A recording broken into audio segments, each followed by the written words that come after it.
A bill signed into law aimed at reducing emissions and toxic air contaminants in disadvantaged communities is starting to gain momentum. AB 617 was signed into law in 2017 and helps equip farmers with farm equipment that's better for our environment. 23 ABC's Imani Stevens spoke with Shafter residents and a farmer about the future changes. Imani?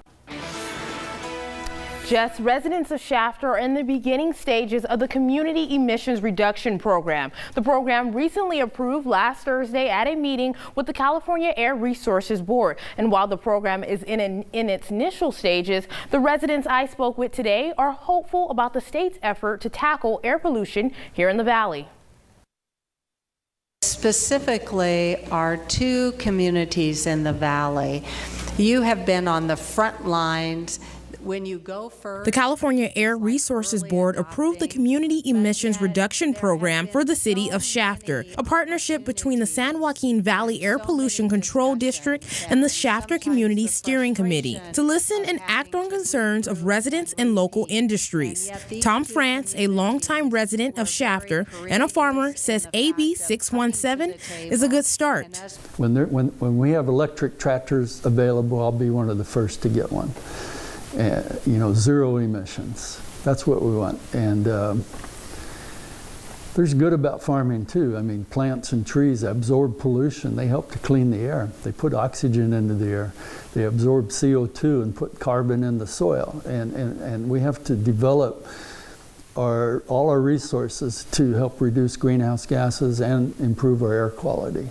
Fred harvests almonds, and he says even within his role as a farmer, there's a benefit in this program. When we harvest almonds, we don't have to put all that dust into the air. The technology is evolving, but there's a lot of stuff out there that can decrease those dust emissions. The program involves incentive programs to encourage local industries and residents to take part in reducing emissions. A part of the incentives will include a notification system to inform residents of emissions of air pollutants and toxic air contaminants.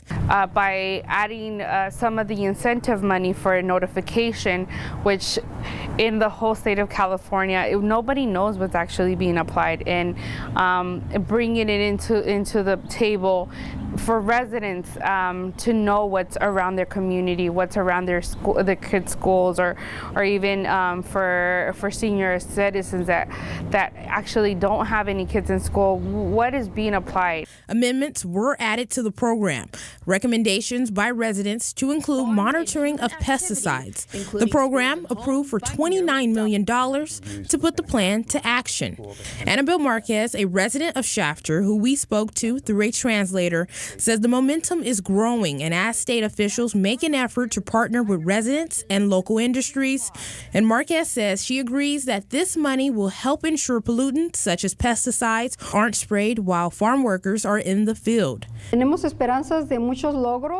are hopeful to achieve many accomplishments, but we need to keep going because right now we might not see it, but hopefully we'll see it as they apply these amendments they put on paper.